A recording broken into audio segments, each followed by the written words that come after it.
Entonces, en Proverbios capítulo 22, verso 7, nos habla sobre las deudas. ¿Qué dice la Biblia sobre las deudas? Gloria al Señor. Gracias, Mirna, por esa rosa, mi amada. Dice, el rico se enseñorea de los pobres. Es lo que vemos, por ejemplo, en Colombia y en otros países. El rico se enseñorea de los pobres.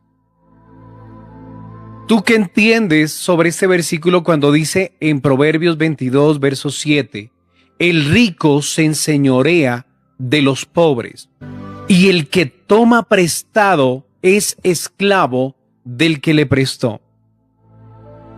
El que toma prestado es esclavo del que le prestó.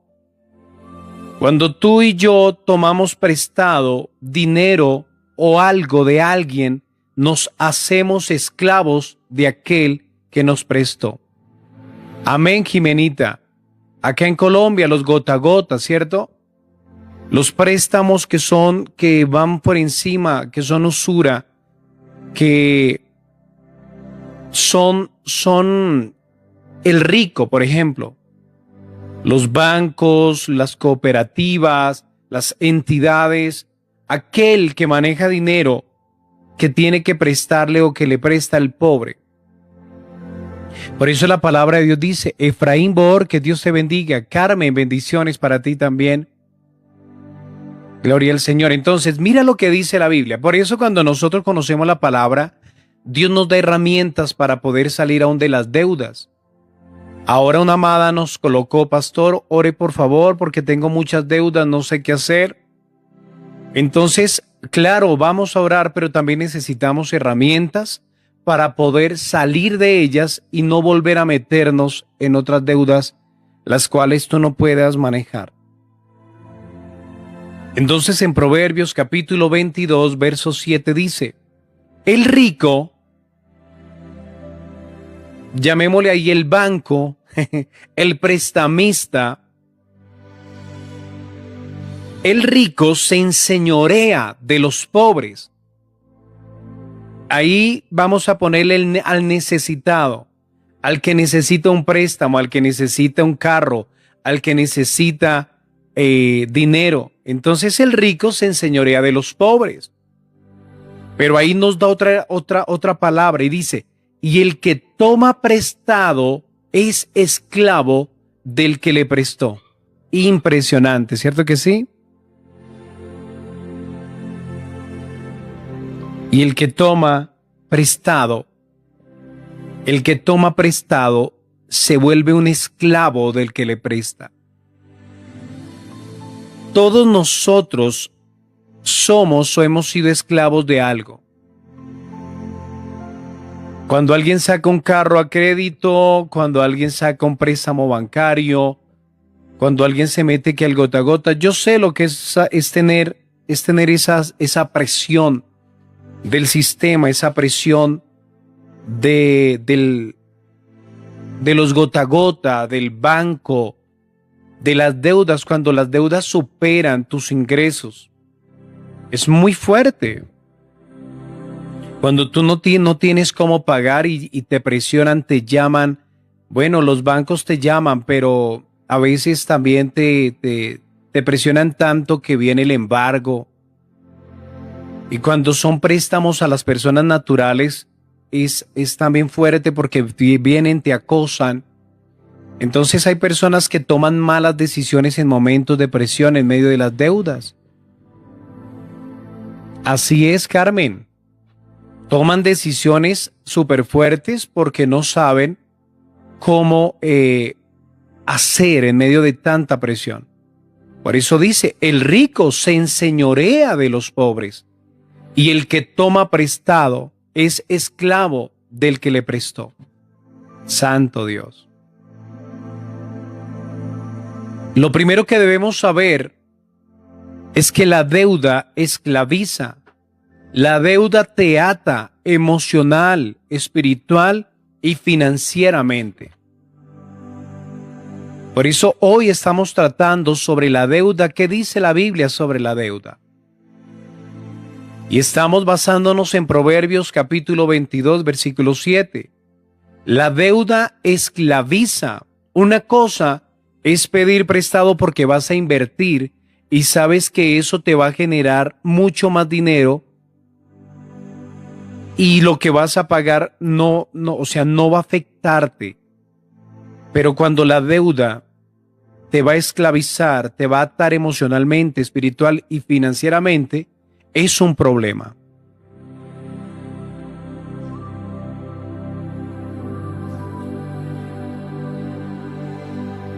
Entonces lo segundo que debes saber es que Dios nunca va a condenar al que tiene deudas, pero sí advierte del peligro de vivir endeudado como un estilo de vida.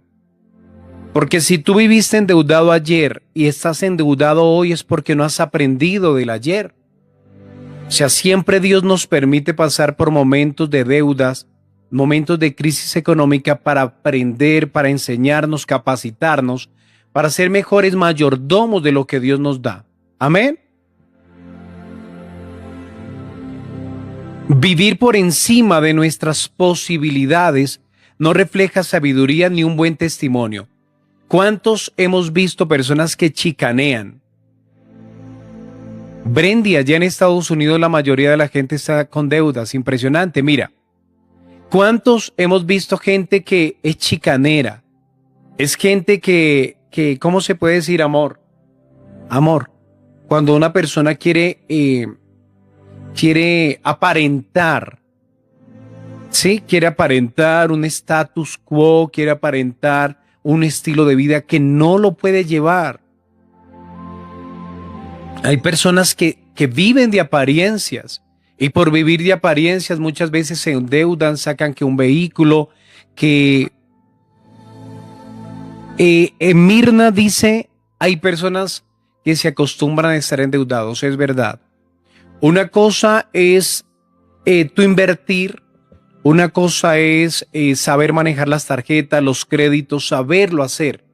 Otra cosa es vivir totalmente sofocado, totalmente esclavizado, preocupado, estresado. Tanto así que el dinero no te alcanza porque todo lo pagas en tarjetas, en créditos. Y no puedes vivir una vida tranquila, no puedes vivir una vida estable. No puedes disfrutar tal vez de una paz que Dios te quiere dar porque tienes muchas deudas. Entonces hay personas, yo conozco personas que viven como ricos no siéndolo. Yo conozco personas que viven en una casa sencilla, humilde, pero en las fotos se toman fotos en un manhouse, en un penthouse, mejor dicho, van con los amigos y las amigas a los mejores restaurantes, pagan a crédito, la comida es impresionante. La falta de sensatez, la falta de sabiduría, ¿no?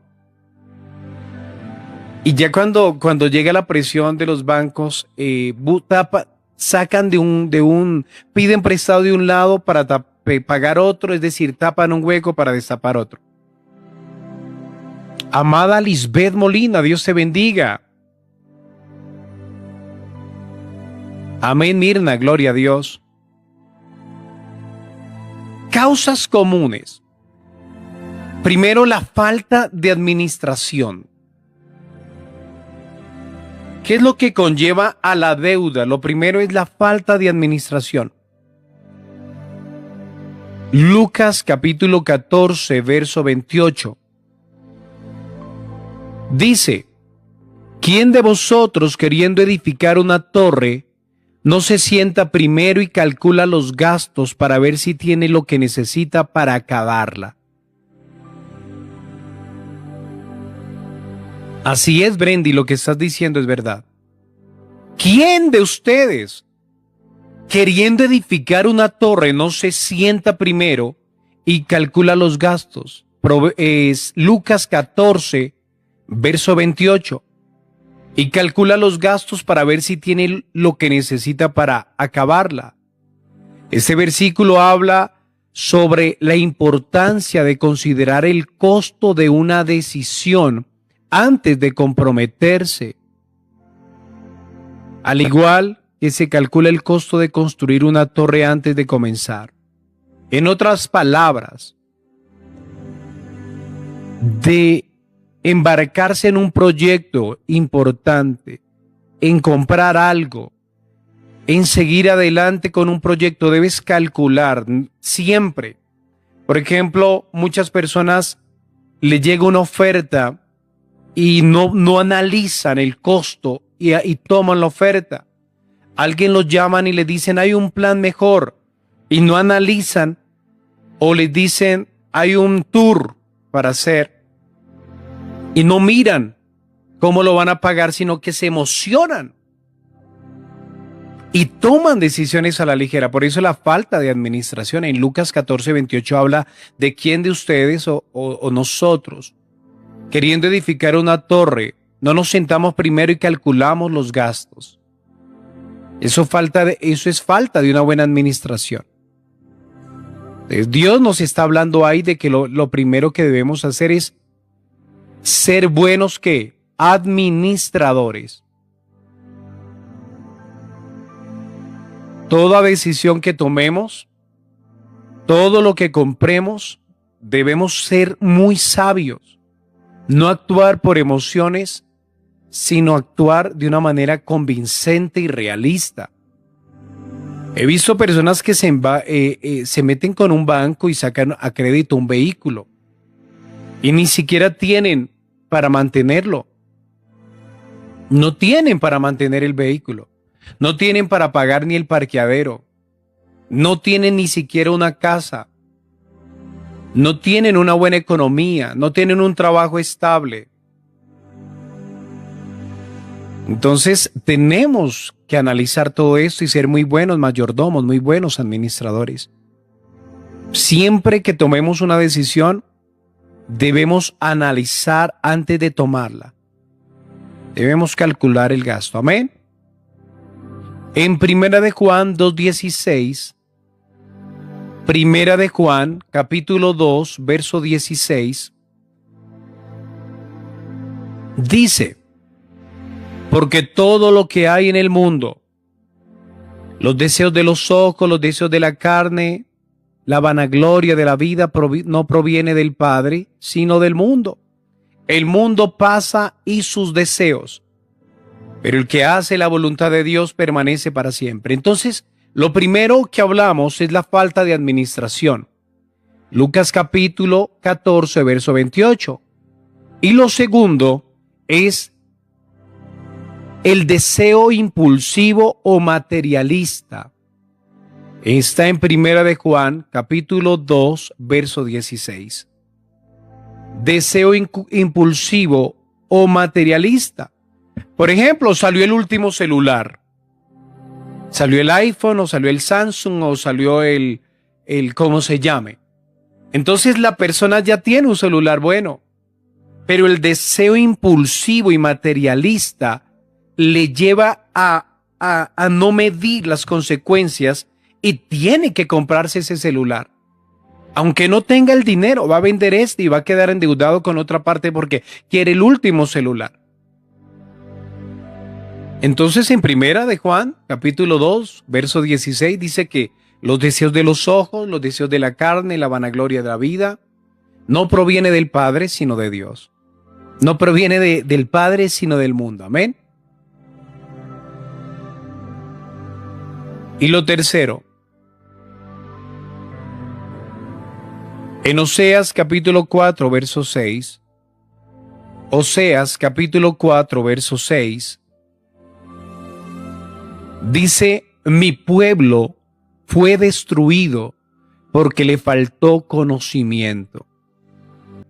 Entonces miren, cuando nosotros desconocemos las leyes, cuando desconocemos cómo ser buenos administradores, cuando desconocemos el área financiera, cómo manejar las finanzas, vamos a estar flaqueando constantemente. Tú tienes que saber cuánto ingreso recibes, cuánto es el dinero que recibes, cuánto es el gasto diario, semanal, mensual. Tienes que ser un buen administrador. La palabra de Dios dice: mi pueblo fue destruido porque le faltó conocimiento. Oseas capítulo 4, verso 6. Ahora, ¿qué pasa cuando se presenta una crisis, un imprevisto financiero? que tú no tienes ahorrado? ¿Cómo actuar y qué hacer cuando se presentan crisis, imprevistos? Tenemos que tener un ahorro. Tenemos que tener provisión guardada. Uno no sabe lo que se presente. Entonces tenemos que tener preparación también en esa área. Filipenses capítulo 4, verso 11 al 13. Dice, el apóstol Pablo afirma que no habla por necesidad, sino que ha aprendido a contentarse en cualquier situación, tanto en la abundancia como en la necesidad. Y ahí es donde dice él, todo lo puedo en Cristo que me fortalece. Pero hay personas que no viven contentas, no viven contentos, no viven felices, sino que se vuelven ávaros y quieren tener más y tener más y tener más, y no les importa mentir, engañar, hacer cosas malas por tener lo que quieren. Bueno, lo primero que tienes que tomar la decisión es que si has hecho las cosas mal, si hemos hecho las cosas mal financieramente, hemos tomado malas decisiones, hemos actuado por egoísmo, por vanidad, tenemos que pedirle perdón a Dios y decirle, Señor, ayúdanos a corregirnos. Lo primero es que tienes que tener un plan de salida, es decir, un presupuesto. En Proverbios 21, verso 5. Proverbios 21, verso 5, dice, los pensamientos del diligente ciertamente tienden a la abundancia, mas todo presta atención, mas todo el que se apresura alocadamente, de cierto va a la pobreza. Otra versión dice, los planes bien pensados dan ganancia. Entonces tienes que hacer la lista de tus ingresos y de los egresos, de lo que ingresa y de lo que sale. Tienes que hacer la lista si estás endeudado, si no sabes manejar tus finanzas. Lo segundo es eliminar los gastos innecesarios. Si tú compras cosas que no necesitas, que no son prioridad, tienes que eliminar esos gastos innecesarios. Y lo tercero es asignar una parte del ahorro. Para el ahorro, aunque sea poquito, debes ahorrar. Amén. Entonces, lo primero es lista. Debes hacer la lista de lo que ganas y de lo que gastas. Eso se llama ingresos y egresos. De lo que ganas y de lo que gastas. Lo segundo es eliminar los gastos innecesarios. Cosas que no son prioridad, que no necesitas, gastos innecesarios. Debes hacerlo. Lo tercero es asignar una parte de lo que ganas para ahorrar. Puedes sacar un 5 o un 10% de lo que ganas para ahorrar, aunque sea poco, necesitas. Y entonces vas ahorrando porque tú no sabes el imprevisto, tú no sabes lo que vayas a necesitar a futuro y tal vez se presente una oferta, tal vez se presente una ganga y tú tienes allí para comprar. Amén. En Romanos capítulo 13, versículo 8, dice la Biblia, Romanos capítulo 13, verso 8, dice, no debáis a nadie nada. No debáis a nadie nada. Entonces, ¿qué quiere decir el apóstol Pablo ahí? Que tenemos que debemos comenzar a pagar las deudas y a pagar con mucha sabiduría. Romanos 13, 8. No debáis a nadie nada. Debemos amarnos los unos a los otros, es decir, que debemos cumplir, porque tú no sabes, mira, ¿Cómo te sientes tú si alguien te pide prestado algo y tú se lo das con amor, pero esa persona no te lo devuelve? Y se hace el de la vista y no te lo devuelve. Entonces, mira, lo primero que debemos hacer es haz una lista de todas tus deudas. Comienza y haz una lista de todas tus deudas, por pequeña que sea. Comienza a anotar la deuda que tienes. Lo segundo, comienza pagando primero las deudas más pequeñas. Comienza a pagar las deudas más pequeñas.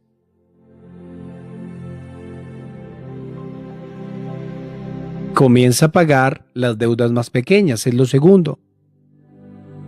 O también si tienes deudas que tienen un interés muy alto, entonces comienza a pagar las deudas que tienen mayor interés. Pero yo siempre aconsejo que las deudas se deben pagar de la menor a la mayor. Amén, Mirna. Y también lo tercero es negocia con tus acreedores si es necesario. Por ejemplo, si tu deuda ya pasó a una etapa en la cual vendieron la cartera a otra entidad, entonces reúne un dinero para que te negocies esa deuda y puedas saldarla.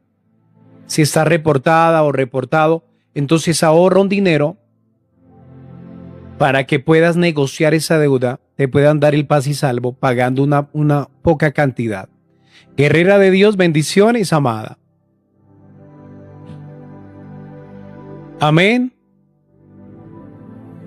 En Proverbios, capítulo 10, versículo 4. En Proverbios, capítulo 10, versículo 4, gloria a Dios. Aleluya. Dice, la mano negligente empobrece, mas la mano de los diligentes enriquece. Debemos ser diligentes y no negligentes. El perezoso manda su mano al plato y no encuentra comida porque es un perezoso, porque no le gusta trabajar. Pero el que trabaja, el esforzado, el que le gusta proveer, el que le gusta, gloria a Dios, el que es diligente, no va a ver la pobreza. La mano del negligente empobrece, mas la mano de los diligentes enriquece. Otra versión dice prospera. Aleluya. Tú tienes que mirar. Si tú trabajas, pero tienes la oportunidad de trabajar desde casa de otra manera, de buscar recursos de otra manera, que tú puedas, que tengas la habilidad, hazlo. Dios va a bendecir la obra de tus manos, todo lo que hagas. Si tienes deudas, yo le he dicho a la gente, venda empanadas, venda arepas, venda productos de belleza, venda productos, algo que tú puedas, que tú sepas, hazlo.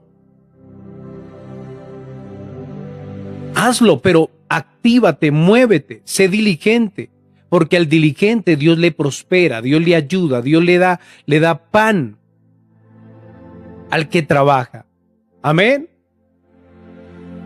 Ahí es donde entra el primer punto. Usa tus talentos, tus habilidades para generar ingresos extra. Trabajo como venta de productos, servicios, etcétera, lo que te estaba diciendo. Tampoco esperes milagros sin acción. Cuando nosotros oramos, gloria a Dios, oramos. Dios puede enviar ángeles, Dios puede hacer milagros financieros. Pero es que Dios a ti y a mí nos dio la habilidad de hacer riqueza, de trabajar con nuestras manos, nos dio la voz, nos dio el talento. Amén. Invierte. Invierte en tu negocio. Si tienes negocio, invierte en tu negocio, en tu empresa.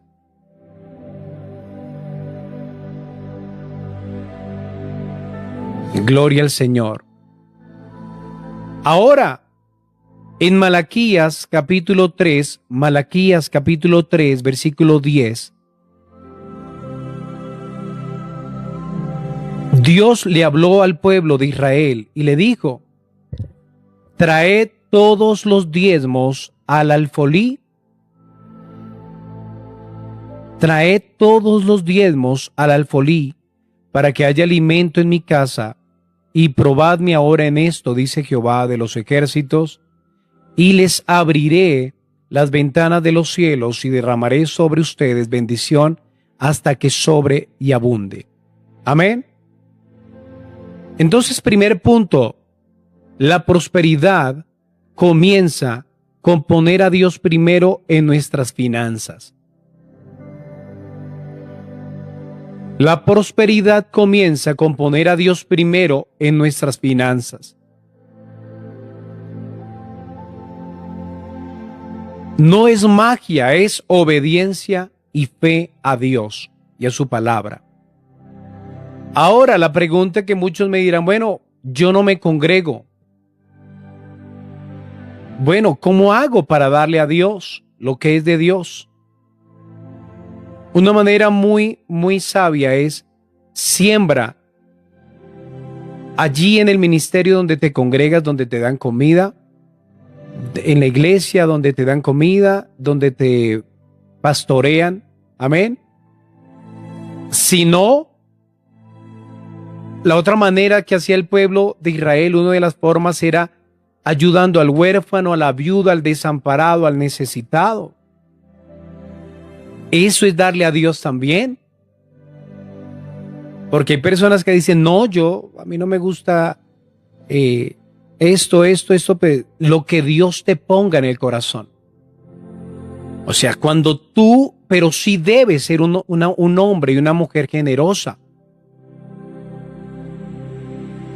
Debe ser un hombre y una mujer generoso, que respete y honre a Dios con sus bienes, con sus ofrendas, con sus aportes. La Biblia dice: cada uno dé como propone en su corazón, no con tristeza ni por obligación, porque Dios ama al dador que alegre.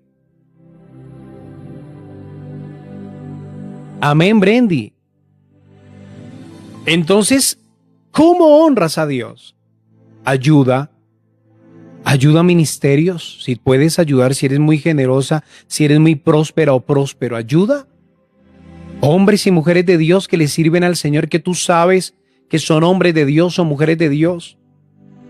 Si tú asistes a una congregación y estás contenta donde asistes, donde eres bienvenida, donde te dan pan, donde te dan comida, donde te dan agua, donde te vigilan, donde te ayudan, siembra allí, lleva tu ofrenda. Pero si no, entonces mira a tu alrededor también. Si hay necesidad, si hay necesitados, si alguien necesita algo, y siembra en esa persona. Ahora, si ves a alguien en condición de calle que mete vicio, pues no le des dinero, pero llévale comida. Y así. Entonces, haciendo esto también, Dios va a bendecir la obra de tus manos, te va a bendecir de una manera poderosa. ¿Cuántos dicen aleluya?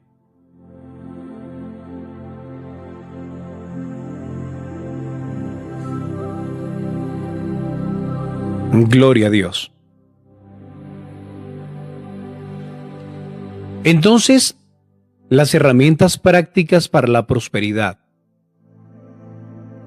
Lo primero es un presupuesto mensual claro. Bueno, Soripa, bendiciones. El alfolí en la época del pueblo de Israel era el lugar donde recogían las ofrendas o presentaban las ofrendas a los levitas y al sacerdote. Hoy el alfolí es, digamos, la congregación donde tú asistes cuando presentan las ofrendas, los diezmos y todo lo que llevan a la congregación. Ese es el alfolí. Amén. Pero también el alfolí yo lo veo, yo no sé, yo soy un hombre tan libre en hablar que el alfolí yo no solo lo veo en un lugar,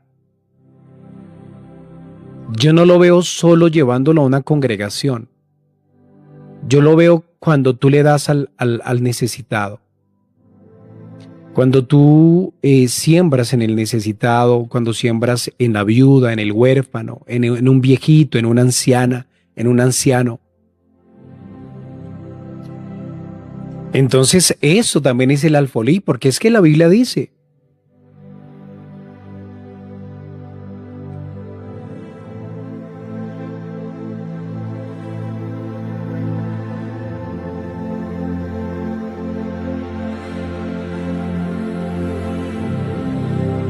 Amén, gloria a Dios. Entonces, la Biblia dice que el Señor dijo, tuve hambre y me diste de comer, tuve sed y me diste de beber, estuve desnudo y me vestiste. Entonces, cuando tú ayudas al necesitado a tu alrededor, es que mira, la obra misionera está afuera. Es bueno que tú en la congregación donde tú asistes, tú siembres, siembres en el sentido de llevar una ofrenda, si quieres dar tus diezmos ahí, dalos, si sientes en tu corazón. Pues porque en muchas congregaciones se pagan arriendos, se pagan servicios, muchas cosas. Pero yo tengo un pensamiento un poco más libre en el sentido de que personalmente, yo personalmente lo digo, cuando ayudamos a los de la calle, cuando ayudamos a las personas necesitadas, hay mujeres viudas, hay mujeres desamparadas, viejitas, hay personas necesitadas en condiciones. Entonces tú le puedes sembrar la palabra, pero también le puedes llevar a un mercado. O sea, hay muchas maneras y no quiero ahondar en este tema aunque estamos hablando de las finanzas. Amén.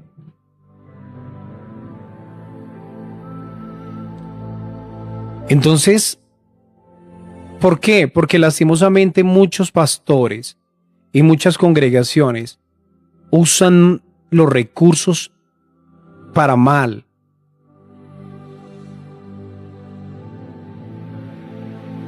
Usan los recursos de una manera no sabia o prudente. Entonces dan que hablar y muchas personas no diezman o no ofrendan o no dan aportes en la congregación porque dicen, no, pero mire el pastor, cómo vive mejor que...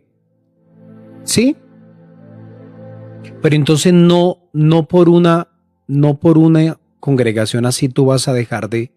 No, debes discernir y por eso el apóstol Pablo a través del Espíritu Santo dijo cada uno de como propone en su corazón, no por tristeza ni por obligación, porque es que nosotros no podemos dar cuando nos obligan, porque eso ya no es de Dios,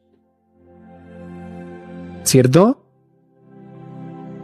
Debemos dar con generosidad, con alegría, que cuando tú digas, ay, gracias Señor, ayudé a esta mujer, mira, ayudé a esos niños chiquiticos. Eso es lo más bonito, amados. Continuamos. Entonces, herramientas prácticas para la prosperidad. Lo primero es un presupuesto mensual claro. Debemos tener un presupuesto mensual de cuánto ingresa, cuánto sale. Cuánto ingresa, cuánto me gano, cuánto me gasto. Lo segundo, debemos comenzar a educarnos financieramente. Es decir, debemos leer, escuchar y aprender cómo manejar nuestras finanzas de una manera cada día más sabia. Lo tercero es un hábito de ahorro. Proverbios capítulo 6, versos 6 al 8. Dice, ve a la hormiga, mira a la hormiga, oh perezoso, mira sus caminos y sé sabio. Impresionante, ¿cierto que sí? Entonces, aprendamos y que Dios nos ayude y nos dé el hábito de ahorrar. El hábito de ahorrar. Lo cuarto, trabajo disciplinado y emprendimiento. Debemos ser disciplinados para trabajar. Lo quinto, rodearnos de consejeros sabios. No dejes que alguien te dé malos consejos financieramente porque te puede llevar a la ruina. Y lo sexto es renovación mental, cambiar la mentalidad de escasez por una mentalidad de reino, una mentalidad de prosperidad, una mentalidad de bendición. Deja de pensar más negativamente. En Tercera de Juan, capítulo 1, verso 2, dice: amado, yo deseo que tú seas prosperado en todas las cosas y que tengas salud, así como prospera tu alma. Gloria a Dios. Prosperidad no es solo tener dinero, sino que la prosperidad también habla de tener una paz interior, tener salud, tener un propósito, tener un hogar hermoso, tener bendición. Eso es prosperidad. No solamente se refiere al asunto económico, sino que también habla de tener paz. Amén. ¿Cuántas personas tienen dinero y no tienen paz? Es la prosperidad que habla Dios, más que todo también es una paz interna, es vivir en paz. Entonces, amados, vamos a orar y vamos a decirle al Señor que nos ayude para ser sabios, sabios administradores, que nos ayude a salir de las deudas, a ser buenos administradores y a confiar en los principios bíblicos que Él ha establecido. Debemos renunciar al afán, al orgullo, al desorden, gloria a Dios, y a darle primer lugar a Él. Padre, yo bendigo a cada familia, a cada mujer, a cada hombre que se conectó en este live. Gracias, Señor, en el nombre poderoso de Jesús. Que la paz de Dios les acompañe. Amados, nos vemos pronto en el nombre poderoso de Jesús.